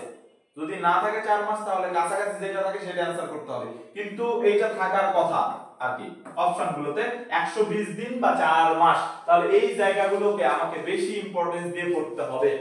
তাহলে এরপরে দেখেন নিউক্লিয়াস বিহীন, তাহলে কোনটা হচ্ছে লোহিত রক্তকণিকা। এরপরে খেয়াল করেন বলছি শ্বেত রক্তকণিকা থেকে কি পড়তে হবে, শ্বেত রক্তকণিকা নিউট্রোফিল, ইউসিনোফিল এগুলো ফ্যাগোসাইটোসিস প্রক্রিয়া জীবাণু ধ্বংস করে। বলছিলাম বেজোফিল থেকে হেপারিন নিঃসৃত হয়ে রক্ত জমাট বাঁধতে বাধা দেয়, এরপরে অ্যান্টিবডি উৎপন্ন করে, এগুলোর কাজ। অনুচক্রিকা রক্ততঞ্চন, রক্ততঞ্চন মানে রক্ত জমাট বাঁধায়, রক্ততঞ্চন, এগুলোর কাজ করতে হবে। দেন এখান থেকে এই যে 4টি রক্তের গ্রুপ আছে, রক্তের গ্রুপ যে 4টি, এই 4টি কে কাকে রক্ত দিতে পারে, কার থেকে নিতে পারে, এগুলো অলরেডি আমাদের বলা শেষ, এগুলো পড়তে হবে। এখান থেকে কয়েক ধরনের রোগ আছে, পলিসাইথেমিয়া, অ্যানিমিয়া অর্থাৎ লোহিত রক্তকণিকার পরিমাণ বেড়ে গেলে পলিসাইথেমিয়া, কমে গেলে অ্যানিমিয়া অর্থাৎ হিমোগ্লোবিন পরিমাণ কমে যাওয়া মানে লোহিত রক্তকণিকা, এগুলো বলা শেষ অলরেডি। দেন এরপরে রক্তচঞ্চনের ফ্যাক্টর, আপনারা প্রথম 4টা ফ্যাক্টর যারা বিএসসি তাদের জন্য মনে রাখবেন, কারণ প্রথম 4টা ফ্যাক্টর হচ্ছে আমার রক্ত জমাট বাঁধাতে সাহায্য করে। ডিপ্লোমাদের জন্য তেমন ইম্পর্টেন্স না, তারপরে একবার রিডিং দিলে দিতে পারেন, অ্যাট লিস্ট 13টা না পড়লেও প্রথম 4টা আপনাকে পড়তে হবে বিএসসি যারা, তাদের জন্য বলছি। রক্তচঞ্চনের ফ্যাক্টর ফাইব্রিনোজেন, প্রথমবিন, থ্রোম্বোপ্লাস্টিন, ক্যালসিয়াম। এরপরে খেয়াল করেন হৃৎপিণ্ড, দেখেন বলছে মানুষের হৃৎপিণ্ড 4 প্রকোষ্ঠ বিশিষ্ট। তাহলে ডান বাম অ্যাট্রিয়াম, অ্যাট্রিয়াম মানে বলছিলাম অলিন্দ, আর ডান বাম ভেন্ট্রিকল, ভেন্ট্রিকল মানে হচ্ছে নিলয়। এই 4 প্রকার দেখাইছি, এবং তাদের এই যে এখানে বিশাল করে একটা ছক দেওয়া আছে, হৃৎপিণ্ড কপাটিকা বা শিরার মধ্যে পার্থক্য, এখান থেকে পড়বেন আপনি হচ্ছে এই যে এসএন কে পেসমেকার বলা হয়। এসএনটা আবার কি, কাজ করলে কেন, এই যে দেখেন এসএন কে বলা হচ্ছে প্রাকৃতিক পেসমেকার। এটার কারণ কি, এই যে হৃৎপিণ্ডটা সাপোজ আমি হচ্ছে এখানে দাঁড়িয়ে আছি, আমি হচ্ছে সামনে আগাইতে চাই না, কিন্তু আমাকে একটা ধাক্কা দিল, ধাক্কা দিলে কি হবে, আমি সামনে যাব। তো হৃৎপিণ্ডকে এই যে সংকোচন প্রসারণ হয়ে যে রক্তটা পাম্প করে, এটার ধাক্কা বা তরঙ্গের ঢেউ সৃষ্টি করে হচ্ছে এসএন নোড, বা এটাকে বলা হয় সাইনো অ্যাট্রিয়াল নোড। সাইনো অ্যাট্রিয়াল নোড বা এসএন নোড, যেটা হৃৎপিণ্ডকে তার সংকোচন প্রসারণ শুরু করার নির্দেশ দেয়। হৃৎপিণ্ড যখন অকেজো হয়ে যায় তখন বাইরে থেকে পেসমেকার বসানো লাগে। তাহলে পেসমেকার বসানো মানে এসএন বসানো, এই কারণে এই এসএন নোড বা সাইনোঅ্যাট্রিয়াল নোডকে বলা হয় প্রাকৃতিক পেসমেকার। এইটা দিয়ে একটা কোশ্চেন আসছিল বিএসসি তে, প্রাকৃতিক পেসমেকার কাকে বলা হয়। এরপর এখান থেকে খেয়াল করে যে আমাদের ব্লাড প্রেসারটা মাপ হয় সিগমোম্যানোমিটার দ্বারা।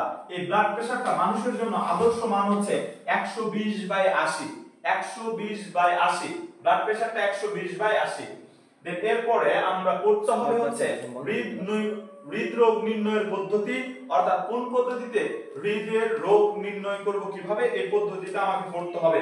খেয়াল করেন, সেটা হচ্ছে এক্স-রে মাধ্যমে হৃৎপিণ্ডের অবস্থা জানা যায়। বলছি এক্স-রে মাধ্যমে হৃৎপিণ্ডের অবস্থা, হৃৎপিণ্ড কোথায় আছে এক্স-রে মাধ্যমে জানা যাবে। দেন এরপরে ইসিজি করলে কি, যদি আপনাকে বলে প্রাথমিক রোগ নির্ণয়, প্রাথমিক রোগ নির্ণয় কার মাধ্যমে করব, তাহলে ইসিজি এর মাধ্যমে করব। আর এই যে বলে না হার্টে ব্লক আছে, হার্টে ব্লক আছে কিনা বা চর্বিতে তোমার কোনো ধমনী বা শিরা ব্লক হয়ে গেছে কিনা, এটা জানার জন্য আমাকে করতে হবে অ্যানজিওগ্রাম। আর পেশিটা দুর্বল নাকি সবল আছে, এটা জানার জন্য আমাকে করতে হবে এমআরআই।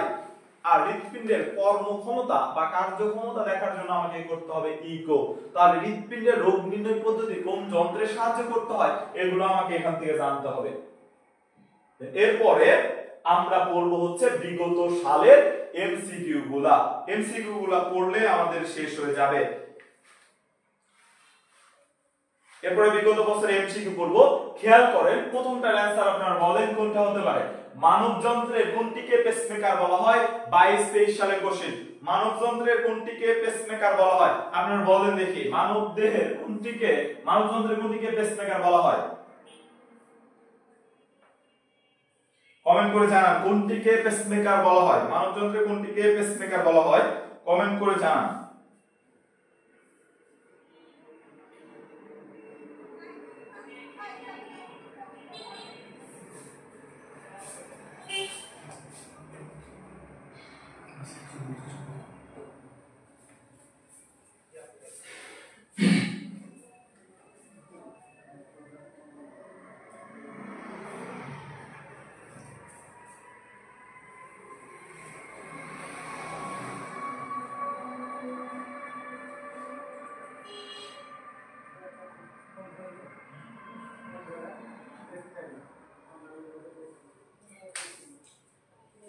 তবে খেয়াল করুন, কিছুক্ষণ আগে এটা আমাদের পড়ানো যে মানবদেহের কোনটিকে পেসমেকার বলা হচ্ছে, কিছুক্ষণ আগে বলছি যে এসএ নোড বা যাকে বলা হচ্ছে সাইনোঅ্যাট্রিয়াল নোড, এটাকে আমরা বলছি পেসমেকার। পেসমেকার কেন? কারণ এটা তরঙ্গের ঢেউ সৃষ্টি করে হৃৎপিণ্ডকে সংকোচন প্রসারণের নির্দেশ দেয়, তাকে তাই এসএ নোড বা সাইনোঅ্যাট্রিয়াল নোডকে আমরা বলছি পেসমেকার। এরপরে স্তন্যপায়ের কোন কোষে নিউক্লিয়াস থাকে না বা নিউক্লিয়াস বিহীন? কিছু আগে আমরা যখন পিডিএফ এ দেখতেছিলাম তখন দেখছি লোহিত রক্তকণিকা কেমন, সেটা হচ্ছে নিউক্লিয়াস বিহীন। তাহলে অ্যানসার হবে এখানে লোহিত রক্তকণিকা, যেটা হচ্ছে নিউক্লিয়াস বিহীন। লোহিত রক্তকণিকায় নিউক্লিয়াস থাকে না। নিচের কোনটিতে রক্তনালী অনুপস্থিত থাকে, অর্থাৎ রক্তনালী থাকে না, সেটা হচ্ছে স্নায়ুকলায়। যেগুলা নার্ভ গুলো আছে, নার্ভ কাটলে কিন্তু রক্ত বের হবে না, কারণ স্নায়ুকলাগুলোতে কোনো রক্ত মানে নালিকা থাকে না, তাহলে এটা হবে স্নায়ুকলা। মানবদেহে রক্ত পরিসঞ্চন প্রক্রিয়া কে করছেন? এই যে আমরা এখানেও দেখছি, ইনফ্যাক্ট প্রথম চ্যাপ্টারে যখন আবিষ্কারকের নাম দিয়েছিল ওই চ্যাপ্টার গুলোতে আমরা দেখছি, সেটা অ্যানসার হবে উইলিয়াম হার্ভে। হৃৎপিণ্ডের কয় প্রকোষ্ঠ? 4 প্রকোষ্ঠ, সেটা হচ্ছে ডান অ্যাট্রিয়াম, আমরা এইভাবে দেখিয়েছিলাম। এখানে ছিল বাম নিলয়, বাম অলিন্দ, ডান নিলয়, ডান অলিন্দ। তাহলে হৃৎপিণ্ডের কয়টা প্রকোষ্ঠ? সেটা হচ্ছে 4টা প্রকোষ্ঠ। এরপরে কোশ্চেন, মানবদেহের রক্তের পিএইচ কত? রক্তের পিএইচ আমরা বলছিলাম 7.35 থেকে 7.45। তাহলে এভারেজ রেঞ্জে যেহেতু দুইটা আকারে দেওয়া নাই, তাহলে এভারেজে বললে 7.40, এখানে দেওয়া আছে 7.4 অর্থাৎ 7.40। তাহলে রক্তের স্বাভাবিক মান কত? পিএইচ এর স্বাভাবিক মান হচ্ছে 7.40। দেন এর পরের কোশ্চেন হচ্ছে মানব শরীরে অক্সিজেন মাপার যন্ত্রের নাম কি? অক্সিজেন মাপার যন্ত্রের নাম প্রথম লেকচারে পড়ছি, এইখানেও অক্সিজেন মাপ হয় অক্সিমিটার দ্বারা, সেটার নাম হচ্ছে পালস অক্সিমিটার। বাকিগুলা থার্মোমিটার দ্বারা তাপমাত্রা, গ্লুকোমিটার দ্বারা হচ্ছে গ্লুকোজ টাইট্রেট, এগুলো মাপা হবে। হৃৎপিণ্ডের কোন ধরনের পেশি দ্বারা গঠিত? সেগুলো হচ্ছে বিশেষ ধরনের অনৈচ্ছিক পেশি। এটার মধ্যে থাকে ইন্টারকালেটেড ডিস্ক। ইন্টারকালেটেড ডিস্ক থাকার কারণে তাদেরকে বলা হচ্ছে অনৈচ্ছিক পেশি। অনৈচ্ছিক মানে আমরা এটাকে কিন্তু নাড়াচাড়া করতে পারি না, কিন্তু বিশেষ ধরনের কেন? কারণ হচ্ছে এটার মধ্যে ইন্টারকালেটেড ডিস্ক থাকে, এই কারণে বলা হচ্ছে হৃৎপেশিগুলো হচ্ছে বিশেষ ধরনের অনিচ্ছিক পেশি নিয়ে গঠিত। এরপরে সেম কোশ্চেনে আসছে আরেকবার, হৃৎপিণ্ডের প্রকোষ্ঠ 4টি, রক্তের পিএইচ কত 7.40, মানুষের লোহিত রক্তকণিকার গড় আয়ু হচ্ছে 120 দিন। এইটা করানো, মানুষের লোহিত রক্তকণিকার গড় আয়ু 120 দিন বা 4 মাস। যে সকল রক্তবাহী নালী বলছি, যে সকল রক্তবাহী নালী হৃৎপিণ্ডের রক্ত পরিবহন করে তাকে কি বলে? হৃৎপিণ্ডের রক্ত, হৃৎপিণ্ড থেকে আমরা যখন পড়াচ্ছিলাম যে হৃৎপিণ্ড থেকে, এই যে হৃৎপিণ্ড থেকে দেহতে রক্ত কার মাধ্যমে যাচ্ছিল? অক্সিজেন সমৃদ্ধ রক্ত, সেটা হচ্ছে ধমনীর মধ্য দিয়ে। তাহলে বলছে হৃৎপিণ্ডে রক্ত পরিবহন করে তাকে কি বলে? দেহের বিভিন্ন অংশ থেকে হৃৎপিণ্ডে রক্ত পরিবহন করে। এইখানে একটু কারেকশন করে নিতে হবে।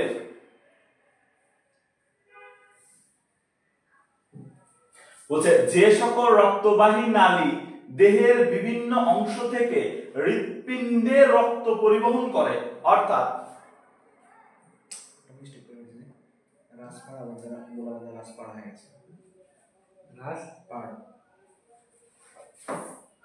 যদি আমাকে দেহের বিভিন্ন অংশ থেকে বলে, আরেকবার খেয়াল করেন কোশ্চেন বলছে দেহের বিভিন্ন অংশ থেকে হৃৎপিণ্ডে যে রক্ত নিয়ে যাবে তাকে আমরা বলতেছি শিরা। দেহ থেকে যদি হৃৎপিণ্ডে রক্ত পরিবহন করে নিয়ে যায় শিরা, আর হৃৎপিণ্ড থেকে যদি দেহতে যায় সেটা হচ্ছে ধমনী। ধমনী হচ্ছে অক্সিজেন সমৃদ্ধ রক্ত আর কার্বন ডাই অক্সাইড সমৃদ্ধ রক্ত নিয়ে যাবে। তাহলে হৃৎপিণ্ড থেকে দেহতে যেগুলা রক্ত সংগ্রহ বা রক্ত নিয়ে যাবে সেটা হচ্ছে ধমনী, আর দেহ থেকে হৃৎপিণ্ডে যেগুলা নিয়ে যাবে সেটা হচ্ছে শিরা। তাহলে কোশ্চেন এইখানে একটু মিস্টেক আছে, সেটা হচ্ছে বলছে যে সকল রক্তবাহী নালী দেহের বিভিন্ন অংশ থেকে, তাহলে দেহের বিভিন্ন অংশ থেকে যদি আমাকে হৃৎপিণ্ডে নিয়ে যায় রক্ত, হৃৎপিণ্ডে রক্ত পরিবহন করে, তাহলে অ্যানসার হওয়ার কথা এখানে শিরা। অ্যানসার হবে সেটা হচ্ছে শিরা। দেহের বিভিন্ন অংশ থেকে হৃৎপিণ্ডে রক্ত পরিবহন করে নিয়ে গেলে সেটা হবে শিরা। কিন্তু যদি আমাকে বলতো হৃৎপিণ্ড থেকে পুরো দেহেতে রক্ত সরবরাহ করে নিয়ে যাবে কে, সেক্ষেত্রে আমরা কিন্তু দিতাম ধমনী। এর পরের কোশ্চেনটা দেখি, নিচের কোনটির উপস্থিতিতে রক্তের লাল হয়? নিচের কোনটির উপস্থিতির কারণে রক্তের লাল হয় সেটা একবার কমেন্ট করে জানান। কোনটির উপস্থিতির কারণে রক্ত লাল হয়? রক্ত লাল হয় কার কারণে? রক্ত লাল হয় কার কারণে?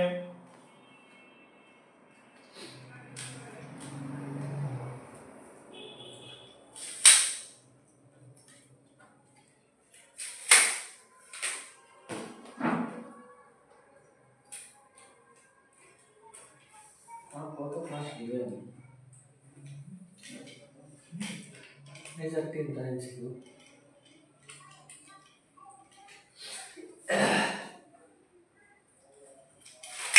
তাহলে দেখেন রক্ত লাল হয়েছে হিমোগ্লোবিন থাকার কারণে। হিমোগ্লোবিন থাকার কারণে লোহিত রক্তকণিকা লাল হয়। লোহিত রক্তকণিকা যেহেতু বেশি ভাগ থাকে তাই ওইটা হচ্ছে রক্ত লাল দেখাবে। বিলিরুবিনের মাত্রা বেড়ে গেলে তাকে বলা হয় জন্ডিস। বিলিরুবিনের মাত্রা যদি কোথাও বেড়ে যায় তাকে আমরা বলি হচ্ছে জন্ডিস। বিলিরুবিনের মাত্রা বেড়ে গেলে তাকে আমরা বলবো জন্ডিস।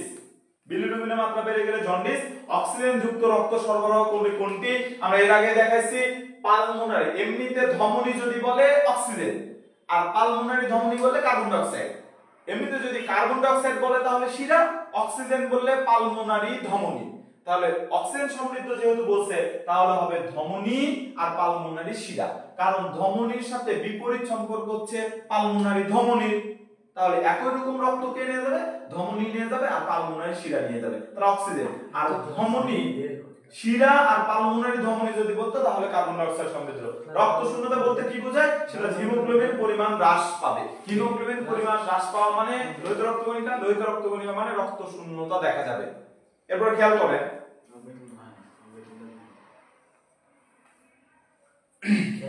এই টাইপের যে কোশ্চেনগুলো আপনারা দেখলেন, কি অ্যানসার নাই যেগুলো সহজ কই ও যেটা আর নাই অদক্ষ ছেলে ফেলে কাজ করে। যে কয়েকটা কোশ্চেন দেখছেন ম্যাক্সিমামই কিন্তু পড়ার মধ্যে থেকে পড়ছে। এজন্য ম্যাক্সিমাম দুই একটা কোশ্চেন মানে একটু বোঝার বিষয় ম্যাক্সিমাম গুলো যেমন পিএস এর মান, প্রকোষ্ঠের মান, সাইন অফ উন্নতি অথবা কে আবিষ্কার করেন অথবা অক্সিজেন কি দ্বারা মাপা হয়, এগুলো ম্যাক্সিমামই মুখস্থ রিলেটেড পড়া। তো মুখস্থ করতে হবে, কিছু জায়গা বোঝার আছে। যদি এরপরেও বুঝতে না পারেন নেক্সট ক্লাসে আগে আপনারা কমেন্ট করে জানাবেন যে ভাই এই জিনিসটা আরেকবার আমাকে বুঝিয়ে দেন, কোনো সমস্যা নাই। এখন খেয়াল করেন কালকে আবার কিন্তু আপনাদের সাধারণ বিজ্ঞানের পরের লেকচারের ক্লাস আছে। অবশ্যই সবাইকে একদম মেনশন করে 7:30টার দিকে একদম মেনশন করে নিয়ে আসবেন, আমরা একসঙ্গে সবাই মিলে ক্লাসটা করব আর কি। আর খেয়াল করেন 5 জন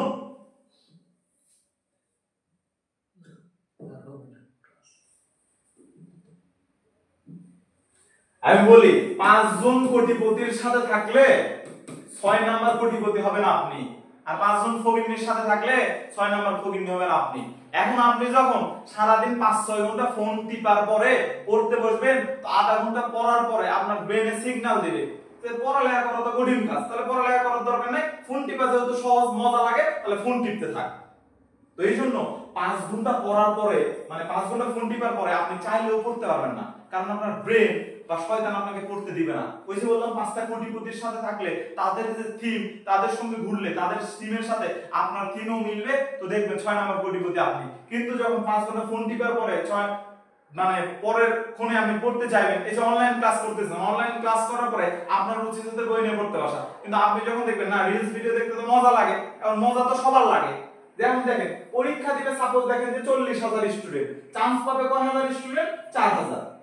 ধরলাম মিডওয়াইফারিতে ডিপ্লোমাতে নিলে 2700 প্লাস, মিডওয়াইফারিতে 1000 প্লাস, চান্স পাবে 4000 স্টুডেন্ট, তাহলে বাদ যাবে কত? 36,000 স্টুডেন্ট। এখন আপনার রিলস ভিডিও দেখতে মজা লাগে, এখন মজা তো সবার লাগে, তাহলে সবাই কোন দিকে আছে? সবাই তো 36,000 এর মধ্যে। তাহলে মজা যদি আপনারও লাগে সবারও লাগে, তাহলে আপনি থাকবেন এই 36,000 এর মধ্যে যারা চান্স পাবে না। আর মজা লাগা সত্ত্বেও যদি না করেন, তাহলে তারা তো হবে ওই 4000 স্টুডেন্ট যাদের মজা লাগা সত্ত্বেও ওই কাজ করে না, রিলস ভিডিও দেখে না। তাহলে যাদের মজা লাগা সত্ত্বেও করবে না তারা খুব সংখ্যায় কম, আর সেটা হচ্ছে 4000 যাদের চান্স হবে। পড়ালেখা করা তো কঠিন কাজ, কেউ তো করতে চায় না। এখন মনে করেন আপনি করতে চাচ্ছেন কিন্তু হচ্ছে না, কারণ যে বললাম যে রিলস ভিডিও দেখা, ফেসবুক করা বা বিভিন্ন অনলাইনে, এখন করতে গেলে আপনাকে যেটা করতে হবে, আপনি সামনের 3-4 দিন এমন করেন যে আমার মাথায় পড়ালেখা ঢুকুক আর না ঢুকুক খালি পড়তে থাকবো। 5-6 দিন পরে মনে হবে যে আমি তো আর এতই গাধা না যে 5-7 দিন পরে আমার মাথার মধ্যে পড়া ঢুকবে না। তাকে বইয়ের সাথে একটা পড়া পড়তে পড়তে তাদের সঙ্গে একটা মায়া বাড়ান, ভালোবাসা বাড়ান, তখন আর না পড়া ছাড়া থাকতে পারবেন না। এরকম আসলে ঘটনা ঘটে না, যখন আপনি পড়বেন তখন বিষয়টা বুঝতে পারবেন। সবাই ভালো থাকেন, সুস্থ থাকেন। আজকের মতো বিদায় নিচ্ছি। আল্লাহ হাফেজ, আসসালামু আলাইকুম।